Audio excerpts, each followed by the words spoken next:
¿cierto? Bueno, veamos entonces ahora a creación archivo de plan de análisis, obviamente con el SPS.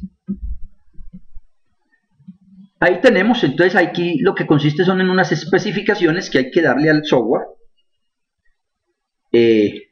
Bien, que hay que darle al software con el fin de que luego cuando vamos a calcular, o sea, ya a hacer procedimientos como las estimaciones de porcentajes, estimaciones de, bueno, promedio, si tuviéramos a este archivo probablemente le voy a adicionar una variable cuantitativa y entonces miraríamos cómo se va cambiando, o mejor, cómo ya podemos calcular estadísticas resumen, quedarían muy distintas si se trabaja como no fuese. Es decir, si lo trabajáramos como estamos, como los software lo traen la mayoría, como si fueran muestras aleatorios simples.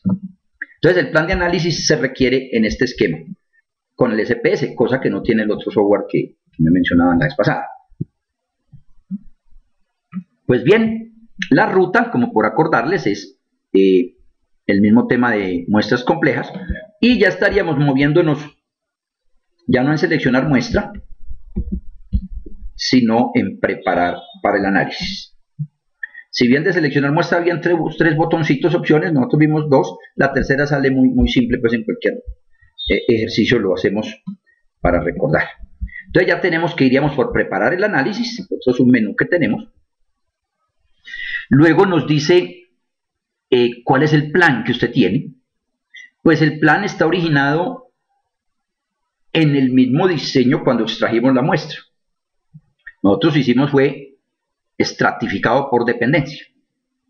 Entre otras cosas, para Jesús tendría que colocar es conglomerados y lo va pasando a conglomerados.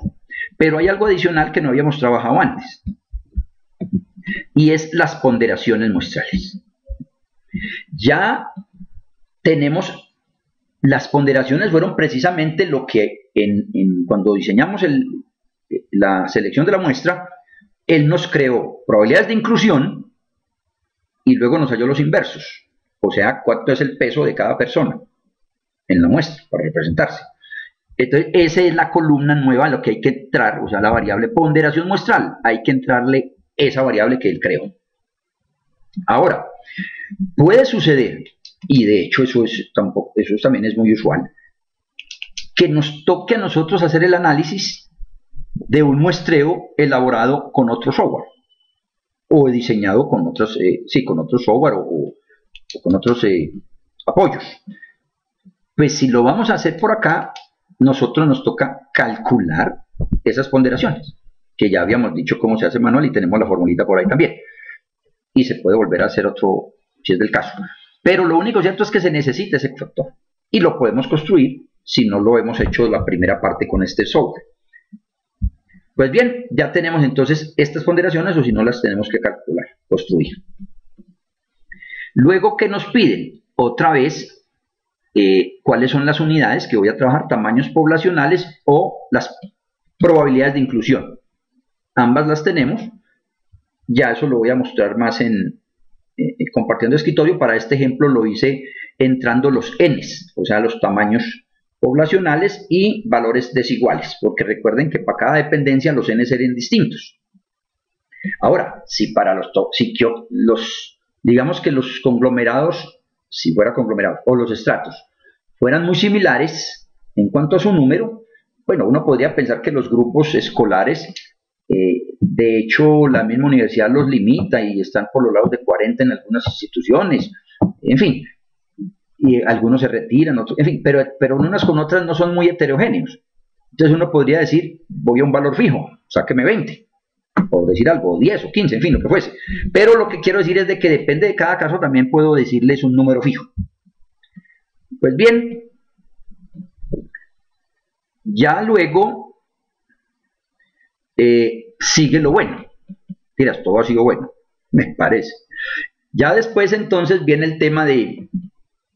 bueno, en ese punto habría que seguir otros diapositivas contestando los requerimientos del plan de análisis, pero lo quiero hacer ahora más bien compartiendo escritorio. Después de tener el plan de análisis, lo que sigue es estimar los parámetros. Nosotros venimos trabajando específicamente a partir del muestreo estratificado para el ejemplo de hoy. Luego vamos a hacer para 2 etapas, como es el caso, y probablemente será conglomerado, estratificado, etc. Pero hoy quería dar, como llamé yo, un abrebocas. Un abrebocas, ¿por qué? Porque es que esto es de lo que puedo considerar o percibo como que hay una falla importante aquí en que no se hacen las estimaciones de los parámetros según los diseños que hemos trabajado antes, o sea, según el diseño del estudio. Nosotros diseñamos un estudio en 2 etapas. Pensemos en el trabajo que Jessica va a hacer para Andes. Ella va a ubicar unos niños, menos de 5 años. Tendrá que hacer esfuerzos y va a ser por veredas, las veredas las tiene. Puede que vaya a ir a todas. No sé, Jessica, no me acuerdo bien del caso. Pero si va a ir a todas, eso sería estratificado. Va a estratificar por veredas. Pero dentro de las veredas tiene viviendas o predios, como lo llamemos, ¿no? Podrá ser parcelitas, algo. Esa será otra selección, pero esa ya deberá ser conglomerados, porque ya no puede ser, pues obviamente ya tendrá que salir subconjuntos de esas veredas. Veredas, recuerden que es como una provincia, no, es algo más pequeñito pues que las provincias y los municipios o los estados en México y en Venezuela también. Entonces, ahí habría una etapa para sacar seleccionar las veredas, estratificado, pero ya en las veredas habrá que buscar conglomerados más pequeños y luego hasta llegar a los niños. Pero ahí es donde después se digita toda esa información a una base de datos y se proceden a calcular indicadores. Pero me da a mí la impresión, obviamente no siempre pasa así, me imagino, claro está, pero en muchos casos uno percibe que entonces hacen los promedios, las proporciones, etcétera, todo igualito, como si fuera aleatorio simple. Entonces ahí ya hay unas situaciones conceptualmente mal trabajadas estadísticamente hablando. Entonces por eso hago énfasis acá y digo abrebocas porque esto será tema más fuerte en la próxima sesión, en este y luego en los otros modelos que veamos. Pues bien, el abrebocas que llamo es este. La primera diapositiva, recuerden que si le dan al más de la parte superior, lo acerca. Aceptación al puesto de trabajo. Bueno, en este caso no lo había puesto las etiquetas de sí y no. Y nos dio el 65.9% si están de acuerdo con el puesto, están contentos. Pero este se hizo sin tener en cuenta nada, o sea, como si fuera aleatorio simple. Ahí, a pesar de que en este ejemplo no hay cambios sustanciales, de todas maneras hay cambios. Y segundo, a medida que se miren más etapas, las distancias serían mucho mayores, o sea, los desfases. Y depende también de los mismos resultados o las categorías que hablemos, los resultados podrían cambiar mucho más. ¿Cuál es la salida real utilizando el esquema del diseño estratificado aleatorio? Pues la tablita que tenemos en la parte inferior. O sea que observen que ya me está calculando, me está sacando más información, mucha más de lo que hemos estado enseñando. Intervalo de confianza al 95. Y aquí me está entonces mostrando, para este ejemplo, cómo son los intervalos para los sí, que es el 1. Entonces el sí estaría entre el 63.7 y el 68.7%. Ya estaríamos diciendo el verdadero parámetro, o sea, la verdadera proporción de personas o de empleados que están cómodos con su trabajo está entre el 63 y 68. Me parece que es un intervalo estrechísimo, pues bueno, muy estrecho. Pero ese no es la revisión ya, pero sí al menos menciono que está entregándonos estos indicadores. Con Jesús hablábamos, ¿qué día os mencionaba alguna vez? No, es que nosotros no sabemos los intervalos porque es antes de. Claro, pero es lo que tenemos cuando salimos del estimador. Para hacer el n usamos unos indicadores. pero luego ya salen los reales o lo que nos dio de la muestra. Entonces aquí tenemos otros indicadores. Hay otros puntos importantes, como es los verdaderos errores relativos o el coeficiente de variación. Observen aquí que me está dando supremamente bajos en estos. Claro que no siempre puede dar así, sino que en el ejemplo también. Pero lo que les quiero mostrar es de que las salidas de por sí ya nos dan otros elementos mucho más enriquecedores e importantes que lo que usualmente observamos en algunos trabajos. A mí por eso este solo tema de lograr llegar a presentar en un informe estimadores con estos indicadores, me parece que hay una ganancia sustancial. Y también sé que instituciones ya de buen reconocimiento, cada vez más, solicitan que hay que entregar el tema de los efectos del diseño, el tema de los coeficientes de variación con los cuales se trabajaron para todas las variables, etcétera, etcétera, etcétera. Valga decir, ministerio me ha tocado y otras organizaciones. Bueno, a ver, el tema de la pregunta aquí de Jesús en este instante, voy a entregar algunas partes teóricas luego, pero le voy a dar hacer el siguiente comentario.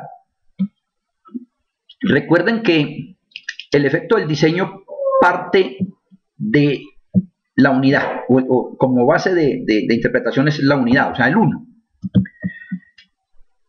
Si el efecto del diseño da 1, es porque utilicé muestra aleatorio simple.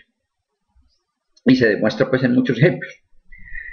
Mientras más me aleje del 1, lo que estoy diciendo es que el diseño que estoy utilizando por etapas, ¿qué tanta eficiencia se puede estar perdiendo? Usualmente siempre se pierde algo, porque no es lo mismo una etapa que luego 2 etapas y luego 3. O sea, eso es apenas lógico. No obstante, en este caso, la pérdida es mínima.